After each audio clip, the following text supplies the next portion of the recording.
Okay, so you just saw the problem. So the situation is as follows. You go to the store and you purchase some material to make a fence. You purchase 800 feet worth of fencing material.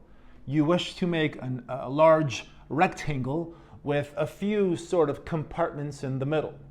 And all of these represent your fence material, and you're going to use all of it. So we can create an equation right off the bat. 1, 2, 3, 4, 5, 6. So we have 6 x's along with 2 y's. That's all of the material that you purchased at the store. Now, if you reread the problem, the goal is to make this rectangle as big as possible. You want to maximize the area. So let's discuss area. This is a rectangle. The area of a rectangle is length times width. But we have something that represents the length and the width.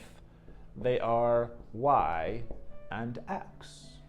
However, I do not like how I have 2 different variables for the area. I want 1 variable, not 2. So I prefer either all x's or all y's. I don't care, but I want 1 variable, not 2.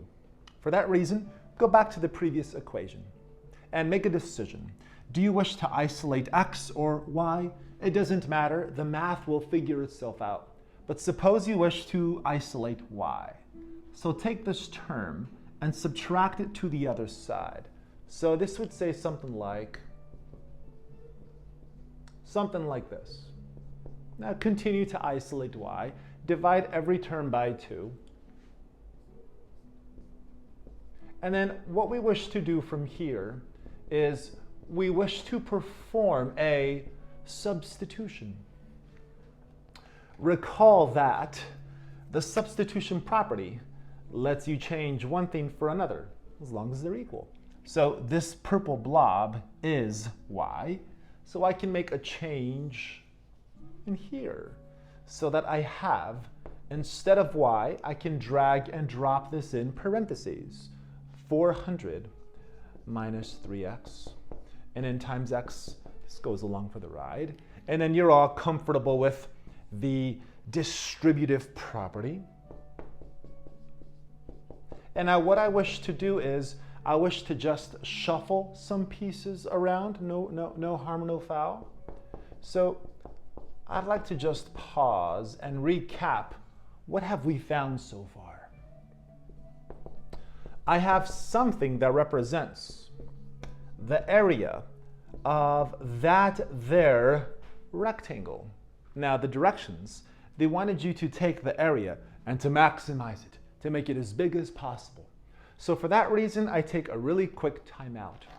Recall something about quadratics.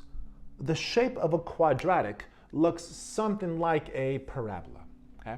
Sometimes they open up, sometimes they open down.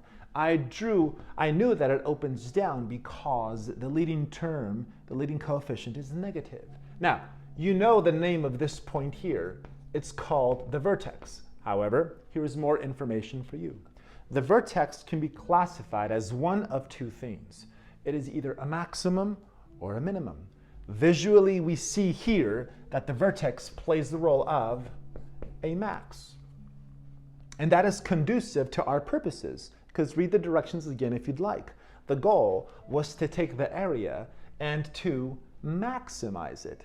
So in essence, we have to go off and find the vertex. So how do I find the vertex of a parabola or of a quadratic that is in standard form? Real quick, let me just put a +0 there. I put a +0 to make it clear to you that we have A, B, and C. Okay, so how do we find the vertex of a parabola that is in standard form? Well, the most ideal way is to use calculus. Recall that to find the vertex, one option is to find the value of this expression. So let's do that very thing. Let's go opposite of b, the additive inverse of b, over 2a. Reduce this on your calculators. You'll get 200 over 3, which is roughly 66.6 repeating, but you know what? This is an honors class. We want values to be exact. So let's run with this, okay? So what does this number represent? Well, this is the x coordinate of the vertex. So this is the necessary x. So x must be 200 feet. Now again, I remind you what the goal was. The goal was to find the dimensions of the rectangle that maximizes the area. We have to find x and y. We have already found x. We're so close to being done. Just go somewhere on this board and find y. Where can I go to find y? Well, I'd recommend that you probably go, oh, I don't know, here. So take this value of x and drop it in right there to discover y to finish this exercise. So we're looking at something that would say, so let me do this down here. So I'd have y equals 400 take away 3, and then instead of x, we drop in 200 And again, go calculator. This would tell you that y has to be 200. So this was a word problem. It's nice when you give the teacher a summary of what you have done and what you have found. The goal is to find the dimensions.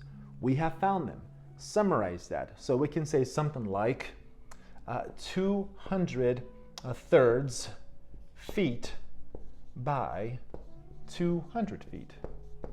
Box this in, get your A+, and move on with your day.